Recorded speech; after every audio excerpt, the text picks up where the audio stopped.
Chair, Mr. Speaker, I want to thank you for giving me this opportunity to support this amazing bill by the great senator of Nairobi and also still my SG in the ODM party. Because the mischief that the senator of Nandi is trying to bring is that my SG now is the SG of the broad-based government. That one is now akin to interfering with my certificate in 2027. So I want to guarantee you that this is the SG of ODM, who is still the custodian of my ticket. But Mr. Speaker, on a more serious note, this amendment is a very serious amendment. Mr. Speaker, EPRA, in the year 2022, just after COVID, I remember it was May, when EPRA released its daily systems, operations, and dispatch analysis report, which did indicate at that time, Mr. Speaker, that the Kenyan demand for electricity had just hit 2,051 megawatts. That, I think, is the highest the country had by that time. And remember, that was at a time that we were just coming from, we were just in a post-COVID era, immediately after the economic meltdown that was brought by COVID. But, Mr. Speaker, that demand, if you looked at it against the national capacity for electricity, we had actually overshot our capacity at that time. Because even by 2018, Mr. Speaker, the capacity that we had in the national grid, Mr. Speaker, was 2,351. There is something that number showed us. And it's important because the country is gearing towards trying to get to a 2030 national grid of about 15,000 megawatts. And you find that it is only in Kenya that, number one, Mr. Speaker, the cost of production of electricity by independent power producers, Mr. Speaker, is very low. Yet, when it hits the national grid, we get the highest electricity tariffs that then affects our people. Number two, Mr. Speaker, the utilities that we have in our country at a national level are some of the most well-resourced utilities that cover their entire variable cost, yet they remain loss-making utilities, Mr. Speaker. Now, to add salt to injury, Mr. Speaker, the Kenyan taxpayer who ends up going to the market to get energy for whichever reason, whether it is commercial or domestic, Mr. Speaker, still faces the issue of low quality service, even when it comes to that. We sometimes get people with serious problems of specs of different meters that are not working, different meters are also not reflecting their payments. There's a lot of low quality service that we still see in the power consumption in this country, Mr. Speaker. And, Mr. Speaker, I cannot stress enough the importance of power in our country in terms of actually making sure that our national total productivity factor, in terms of the output that we get from every single citizen in this country, how important this is, Mr. Speaker. To give you perspective, Mr. Speaker, today a French kid consumes 50 times more electricity than a Kenyan kid. Mr. Speaker, a kid born in the United States consumes 70 times more electricity than a kid born in Kenya, Mr. Speaker. Yet, competitively, Mr. Speaker, across the globe, Kenya has placed itself at an edge of using proper clean energy to the extent that almost over 80% of our energy is from renewable and clean sources, Mr. Speaker. What is the problem? This is where I come back and laud my friend and my very good SG, Senator for Nairobi, for dissecting the root cause of this problem. And that root cause, Mr. Speaker, is lack of public accountability and governance in terms of the consumption, production and consumption of power and energy in our country, Mr. Speaker. To be very specific, Mr. Speaker, the transparency throughout the procurement process of power has been wanting seriously in Kenya. And this amendment, Mr. Speaker, seeks to address this core issue of that transparency and accountability. not only in the governance structure, but also in the entire procurement process, Mr. Speaker. Mr. Speaker, I come from Migori County, where I happen to be very lucky to be born around Gogo Falls. And Gogo Falls is one of those Kenyan facilities that produces a lot of power, Mr. Speaker. But I can tell you that up to today, 95% of my village mate, where Gogo Power is based, have got no electricity in their homes. If you go to the other stretch, that is in Uriri constituency, Mr. Speaker, and if you go to the other stretch in Nyatike constituency, the penetration of power in Nyatike constituency, Mr. Speaker, is less than 23%. Yet Gogo Falls is found within the borders of these two amazing and very productive constituencies. That is Nyatike constituency and Uriri constituency. The pathetic nature of lack of consumption of power in my county, Mr. Speaker, spans all the way to places like Kuria West and Kuria East, Mr. Speaker. If today you go to Masangora, where people are very industrious and they're in the border of Kenya and Tanzania, where tourism could be cultivated properly when you think about the use of energy to think about the entire security infrastructure of that county, Mr. Speaker, the amazing area, despite their industriousness, still wallow in the miasma of having less than 25% of power penetration, Mr. Speaker. And this, I can narrate, goes all the way to places like Rongo sub-county, to places like Awendo, where you'll find that an amazing industry called Awendo Soni, or the Southern Nyanza sugarcane industry, Mr. Speaker, is found. And yet the sugarcane growers and sugarcane cutters in those areas, Mr. Speaker, still depend, sometimes to extreme end, of using firewood to light their homes at night. And the question is not the question of capacity. The question here is the question of governance and transparency that can be able to make sure that the abundance that we have in this commodity called electricity can be able to percolate through every single home and all the industry that we have. So what does Senator Sifuna seek to do with this amazing bill? Which is why I want to urge the entire House to support this bill. The first thing, Mr. Speaker, we find that today Kenya Power has signed over 45 power purchase agreements. Yet if you look through the internet and through all government bodies, Mr. Speaker, the information to the public with regards to the details of those agreements are completely scanty. You can't find them. And why are these information pieces important for the public? They are important because, Mr. Speaker, you cannot have power purchase agreements without detailing the cost structure and the resulting prices of power as they should be. And this is at the core of what this bill seeks to address. Because when you can be able to allow the public interact with the cost structure in those agreements, then they can be able to further interdict and be able to give input on what kind of prices these contracts should then result in the cost of power in our country, Mr. Speaker. But more importantly, Mr. Speaker, even then, the moment these contracts are hidden to the public, and the details of those contracts are hidden to the public, Mr. Speaker, there's something called cost competitiveness.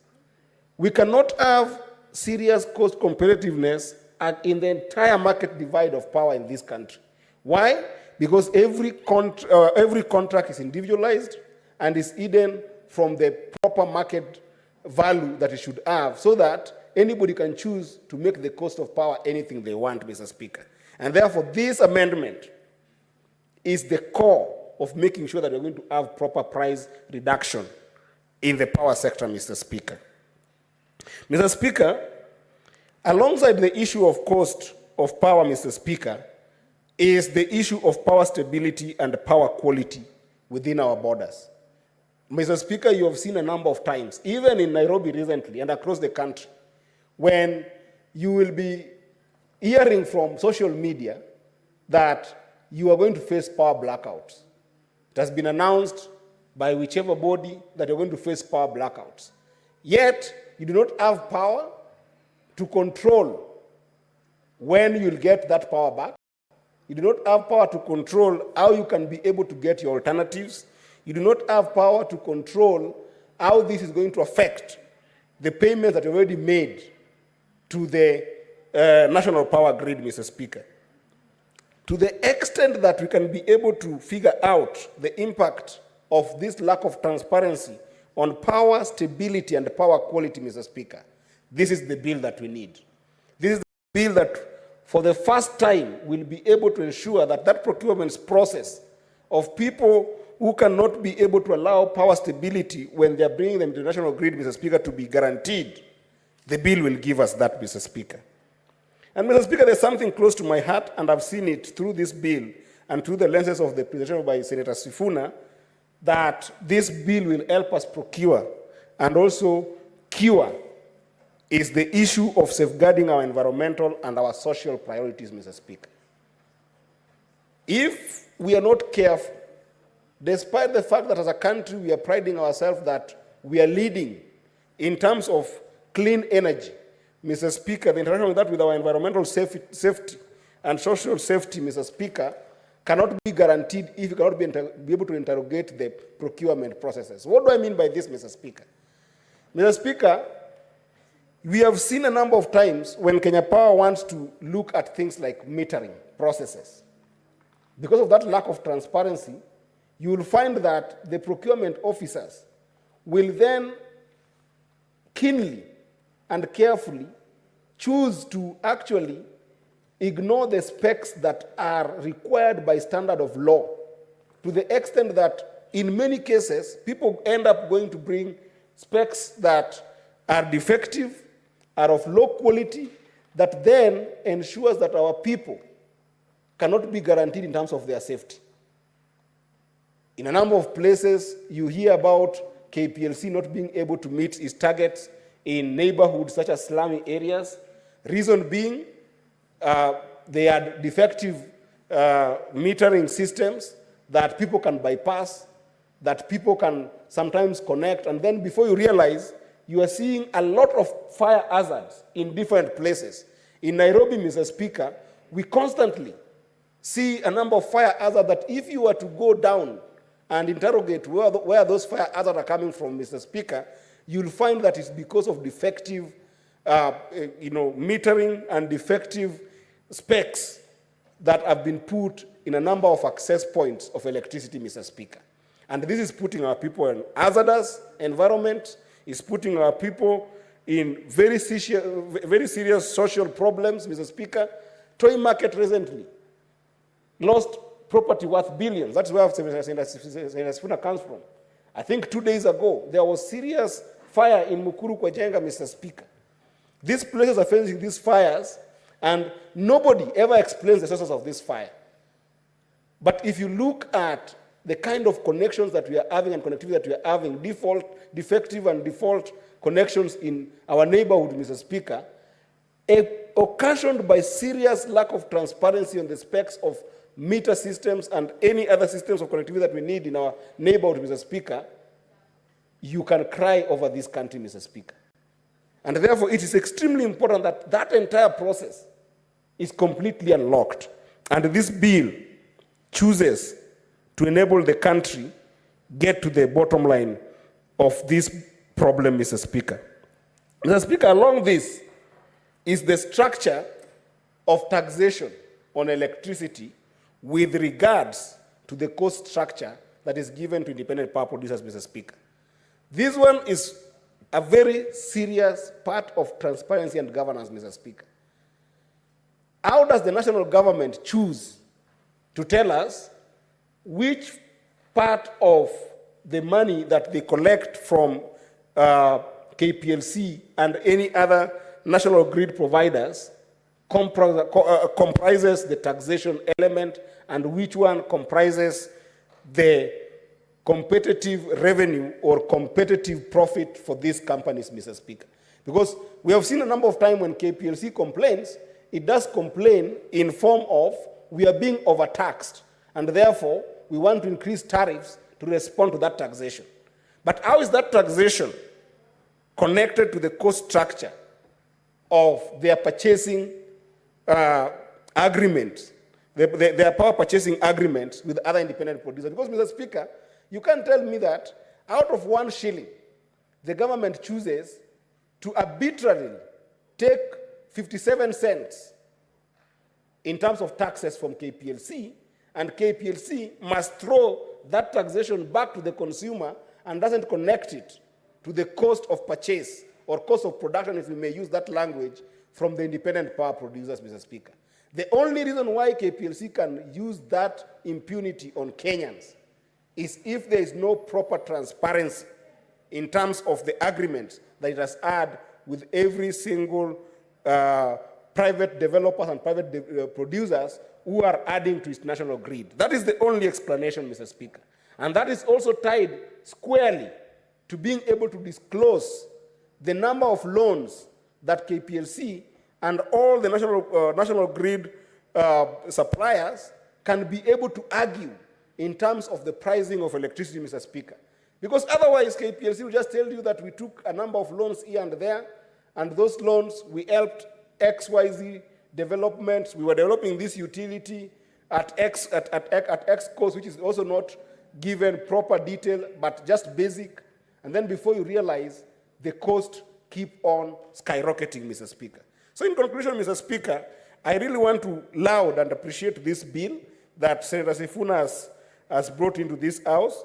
And I hope that the senators in this House will see how important it is for us as a House to be able to build a functional element of the law that can be able to ensure that procurement processes of all power capacity is done through a very transparent process, which then in the end allows for a competitive, market-based, scientific production and consumption of power. And additionally, Mr. Speaker, this is the first bill, in my humble view, that will ensure that there is always public notice and public engagement on the intention to be able to sign contracts by independent power producers, and to be able to make sure that the public is always having a notice. I'm talking about the intention for power purchase agreements. Because without the public knowing about this intention, Mr. Speaker, that is how you end up in a situation where public is being invited on a conversation around a deal that has been done. Like the case for Andani, Mr. Speaker, despite the fact that the Minister for Energy or the CS for Energy currently has told us the capacity that Andani has, he's telling us the capacity that Andani has on the power production and consumption in this country at the age of Andani having been given the contract. So why is the public being invited to even give its views in the first place? If at the intentional moment, there was no deliberateness in terms of engaging the public. So this bill is going to ensure that when there is an intention to sign any power purchase agreement or any power deal with any kind of institutions within or without government in the corporate sector, Mr. Speaker, then the public is noticed on that intention. And therefore, the public can then go ahead and be able to contribute before an action is taken to give the deal to any of those private developers, Mr. Speaker. And lastly, Mr. Speaker, it is always important that when the public comes to engage in a public participation, it must have proper details in terms of information that informs robust contribution in that process, Mr. Speaker. This bill, as I finish, Mr. Speaker, gives the key and access for the public to be able to have details of contracts. So that when the public is engaging and making comment at any given period of intentionality, then it is giving comment based on data, based on science, and based on facts and figures on those power purchase agreements that are within their understanding. Thank you, Senator Eddy,